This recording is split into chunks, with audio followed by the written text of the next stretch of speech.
Good morning friend. Next जो topic है वो है आपका जनगणना। तो अगला टॉपिक होगा वो होगा जनगणना।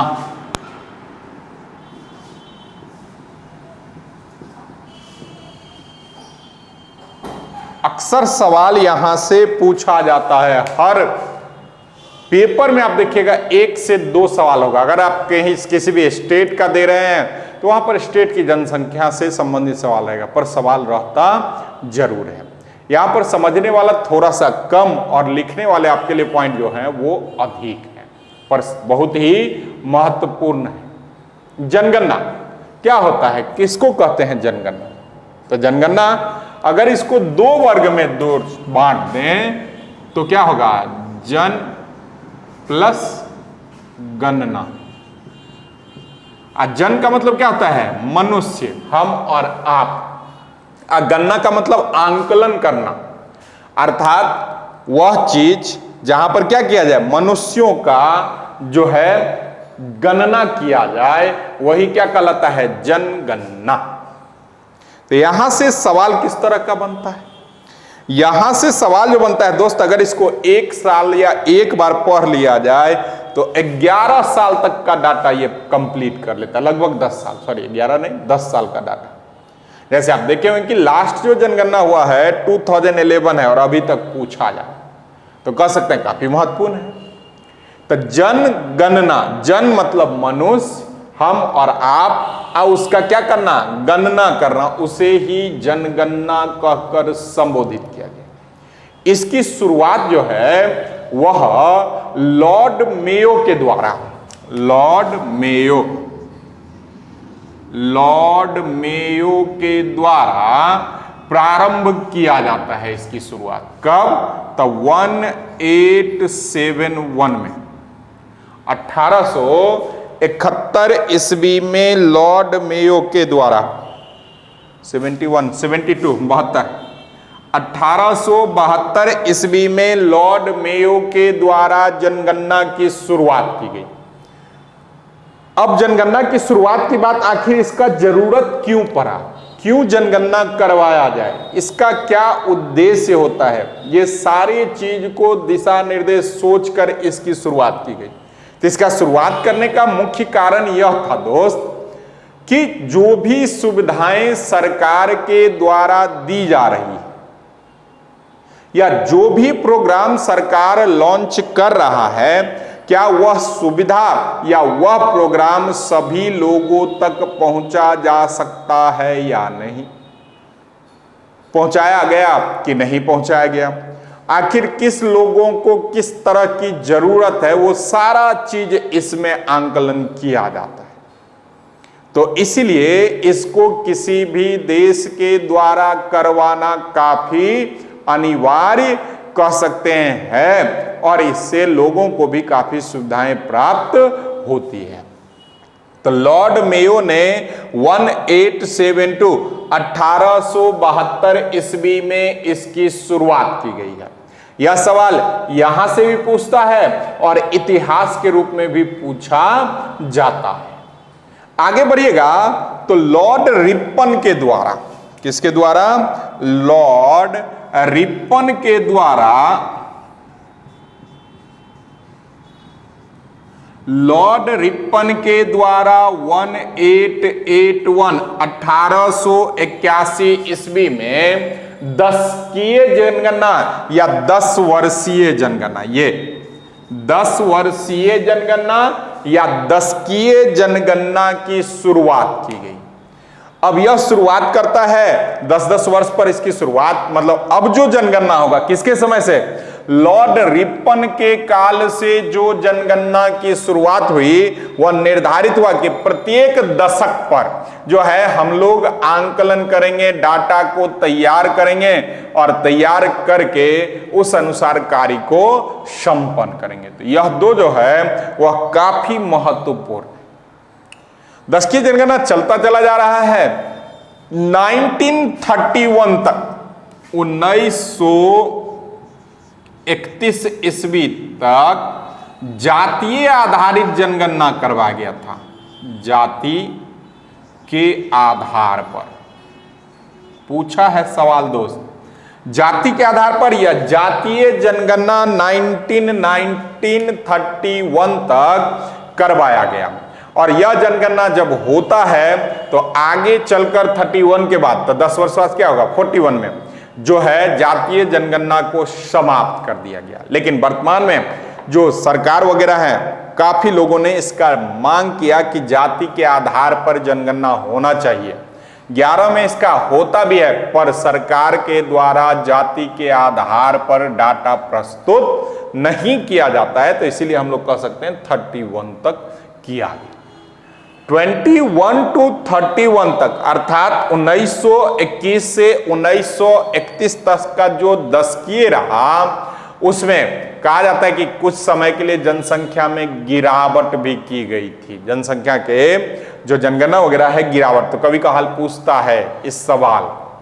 अब आते हैं जिस जनगणना की चर्चा हम लोग करने जा रहे हैं वह है 2011 की जनगणना। 2011 की जनगणना, यहां से सवाल कह सकते हैं 2021 तक पूछ सकता है। 21 के बाद जो है सवाल परिवर्तित हो जाए, क्योंकि 2021 में जो है वह नया जनगणना करवाया जाएगा। तो हम लोग चर्चा करेंगे 2011 की जनगणना से।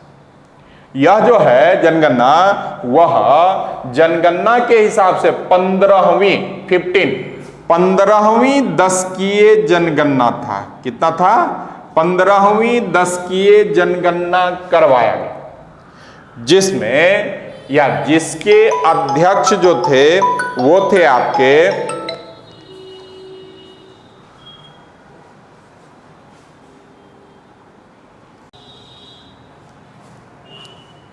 तो इस समय जो था दोस्त वह क्या था, 2011 ईस्वी में 15वीं दशकीय जनगणना की शुरुआत हुई या दशकीय जनगणना संपन्न किया गया। जो कह सकते हैं कि इस जनगणना के 15वीं दशकीय जनगणना के अध्यक्ष थे वो थे सी चंद्रमौली। अगर आप 11 से 13-14 तक का सवाल देखिए तो कई बार पूछा गया है कि जो वर्तमान में, ऐसे करके सवाल होगा कि वर्तमान में जो जनगणना संपन्न हुआ है उस जनगणना के अध्यक्ष कौन थे। तो अक्सर इस तरह का सवाल तभी बनता है जब वह संस्था वर्तमान में कार्य को संपन्न किया है। तो चंद्रमौलिक, सी चंद्रमौलिक जो थे वह 2011 के जनगणना के अध्यक्ष थे। इस जनगणना का जो टैगलाइन था वो था आपका, हमारा जनसंख्या हमारा विकास, हमारा जनसंख्या हमारा विकास।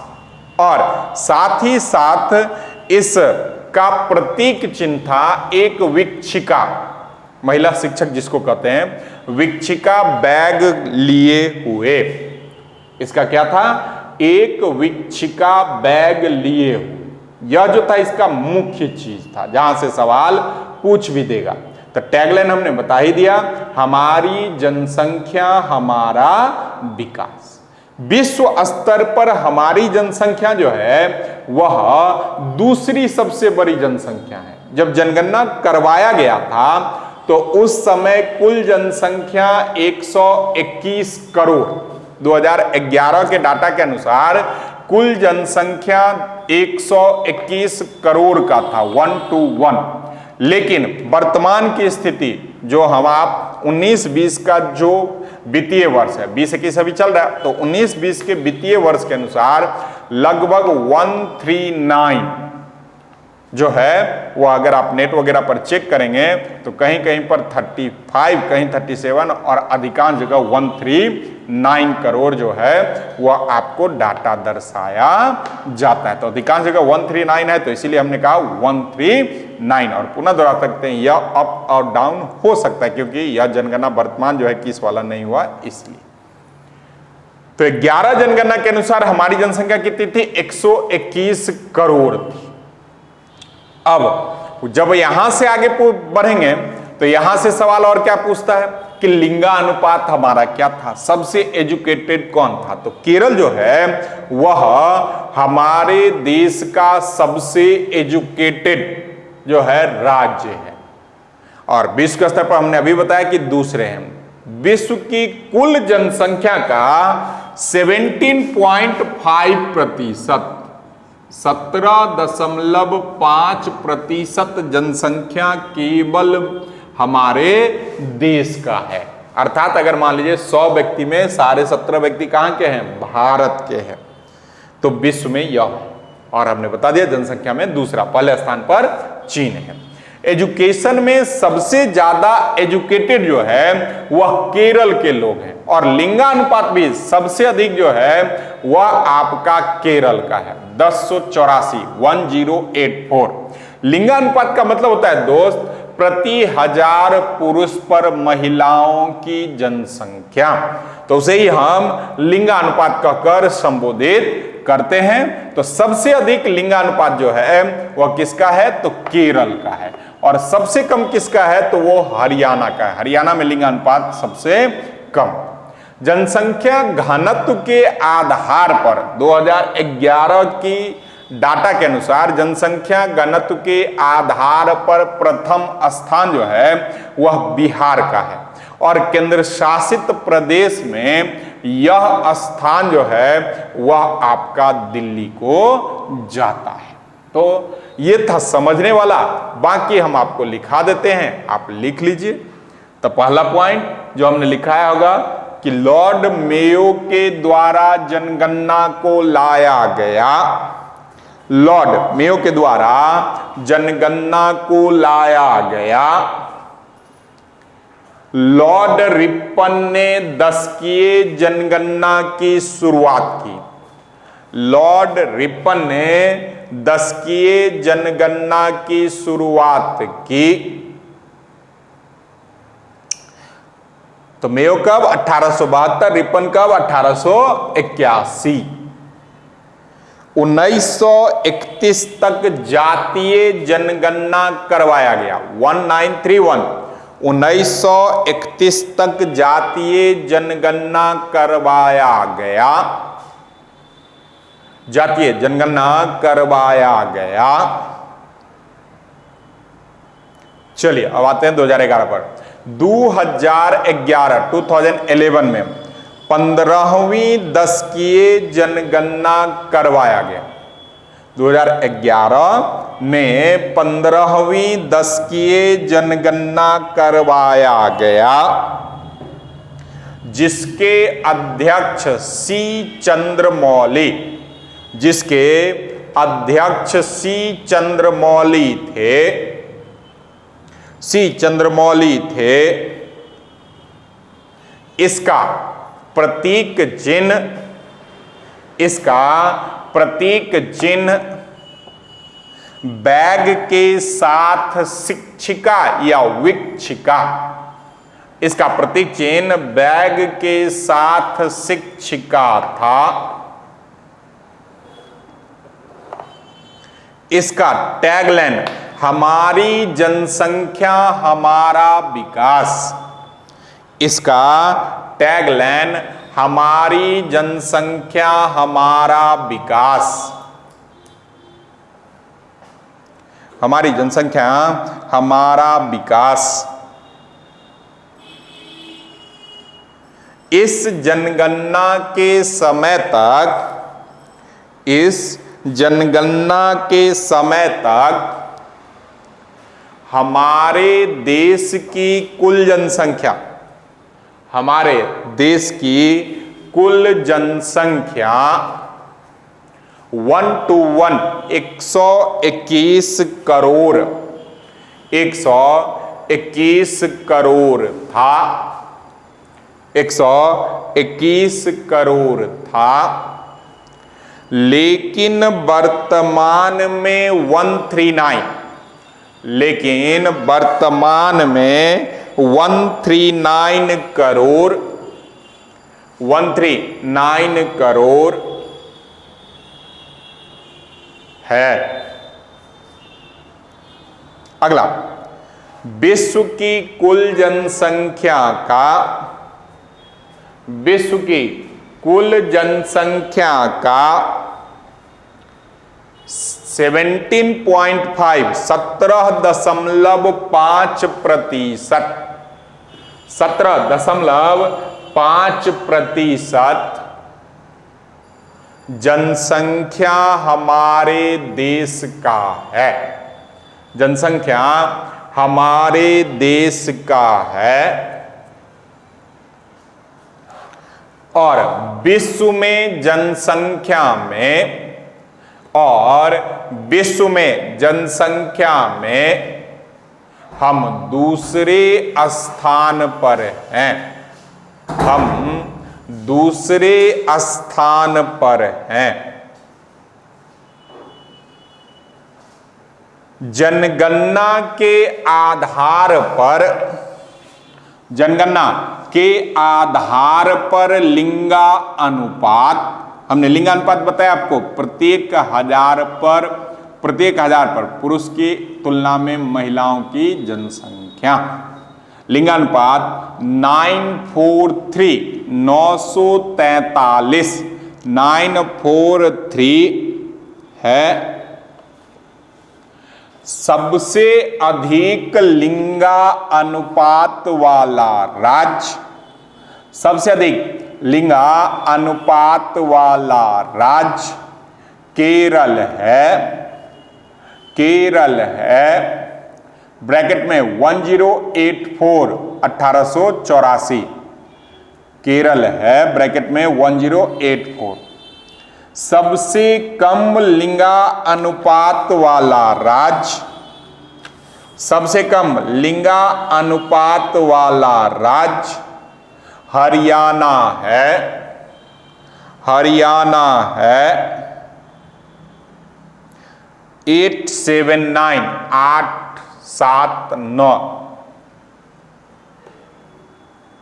879। उसका लिखिएगा केंद्र शासित प्रदेश में, केंद्र शासित प्रदेश में सबसे अधिक लिंगा अनुपात वाला राज्य, केंद्र शासित प्रदेश में सबसे अधिक लिंगा अनुपात वाला राज्य पांडिचेरी है, पांडिचेरी है। 1037 237।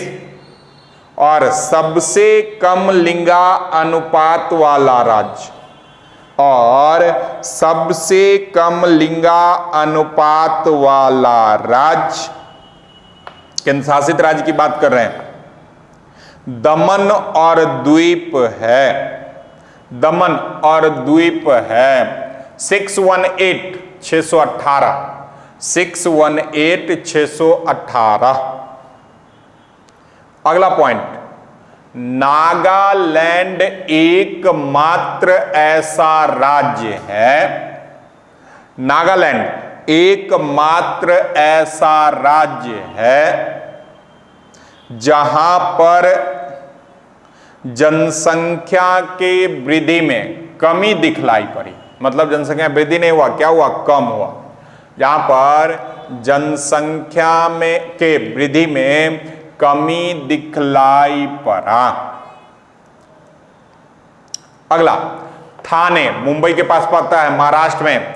थाने ब्रैकेट में महाराष्ट्र सबसे अधिक जनसंख्या वाला जिला है। थाने सबसे अधिक जनसंख्या वाला जिला है।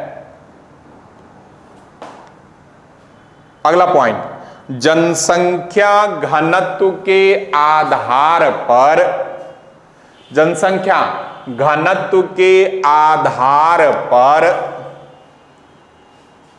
पहला राज्य बिहार है, पहला राज्य बिहार है।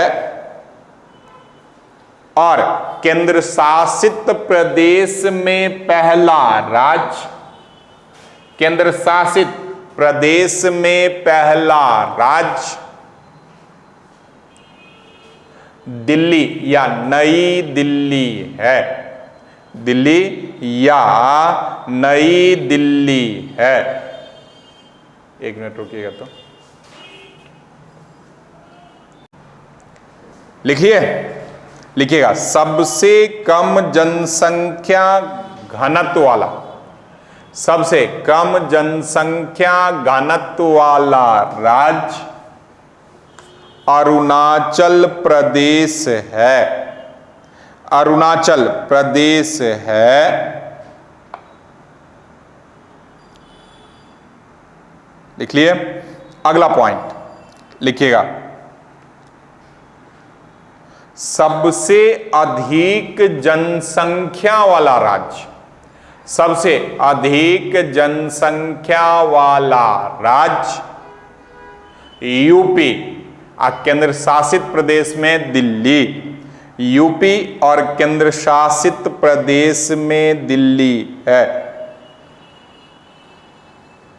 अगला, इस जनगणना में साक्षरता दर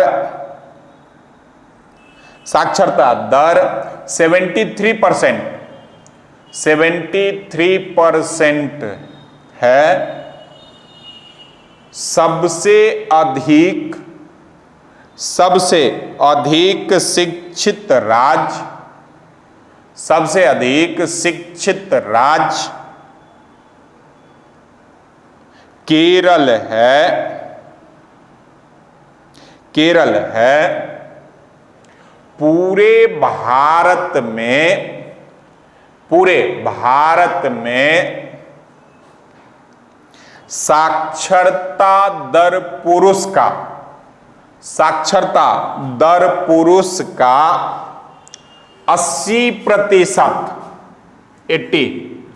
80% और महिलाओं का 64% है। और महिलाओं का 64% है। न्यूनतम जनसंख्या वाला राज्य सिक्किम है। न्यूनतम जनसंख्या वाला राज्य सिक्किम है। तो सिक्किम से और क्या याद रखिएगा सवाल, तो सिक्किम जो है वह एक परिवार एक नौकरी की घोषणा की, ऐसा करने वाला भी पहला राज्य। दूसरा, संपूर्ण राज्य जो है जैविक कृषि को लेकर जो है वह भी देश का पहला है। पिछले वित्तीय वर्ष में इससे संयुक्त राष्ट्र संघ से अवार्डेड भी है, वह इसी कारण पूरे क्षेत्र में पहला ऐसा राज्य।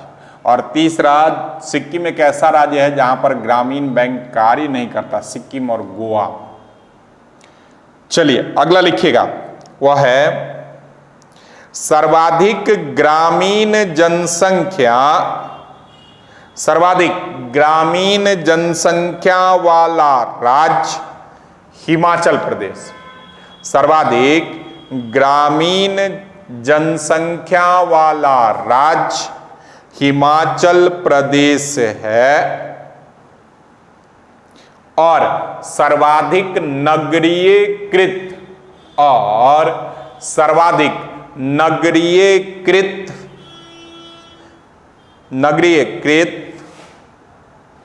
जनसंख्या प्रतिशत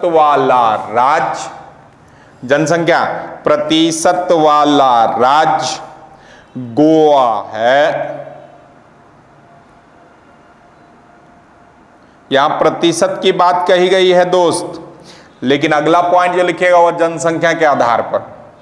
सर्वाधिक जनसंख्या नगरीय वाला राज्य या नगरीय जनसंख्या वाला राज्य, ऐसे लिखिए, सर्वाधिक नगरीय जनसंख्या वाला राज्य महाराष्ट्र। सर्वाधिक नगरीय जनसंख्या वाला राज्य तो महाराष्ट्र, और प्रतिशत में कहेगा तो गोवा। अगला पॉइंट, न्यूनतम जनसंख्या नगरीय वाला राज्य, न्यूनतम जनसंख्या नगरीय वाला राज्य सिक्किम। आगे लिखिएगा, सर्वाधिक अनुसूचित जाति वाला राज्य, सर्वाधिक अनुसूचित जाति वाला राज्य पंजाब, हिमाचल प्रदेश और बंगाल। सर्वाधिक अनुसूचित जाति वाला राज्य पंजाब, हिमाचल प्रदेश और बंगाल। अगला, सर्वाधिक अनुसूचित जनजाति वाला राज्य, सर्वाधिक अनुसूचित जनजाति वाला राज्य मध्य प्रदेश, महाराष्ट्र और उड़ीसा। मध्य प्रदेश, महाराष्ट्र और उड़ीसा। अगला पॉइंट, नागालैंड और अरुणाचल प्रदेश में, नागालैंड और अरुणाचल प्रदेश में अनुसूचित जाति नहीं है, अनुसूचित जाति नहीं है। अगला, हरियाणा तथा पंजाब में, हरियाणा तथा पंजाब में, हरियाणा तथा पंजाब में ST schedule tribe, ST schedule tribe, ST जनजाति नहीं है। तो यह था आपका जनगणना से संबंधित महत्वपूर्ण बातें या बिंदु। नेक्स्ट जो हम लोग पढ़ेंगे वो पढ़ेंगे अंतरराष्ट्रीय संस्था।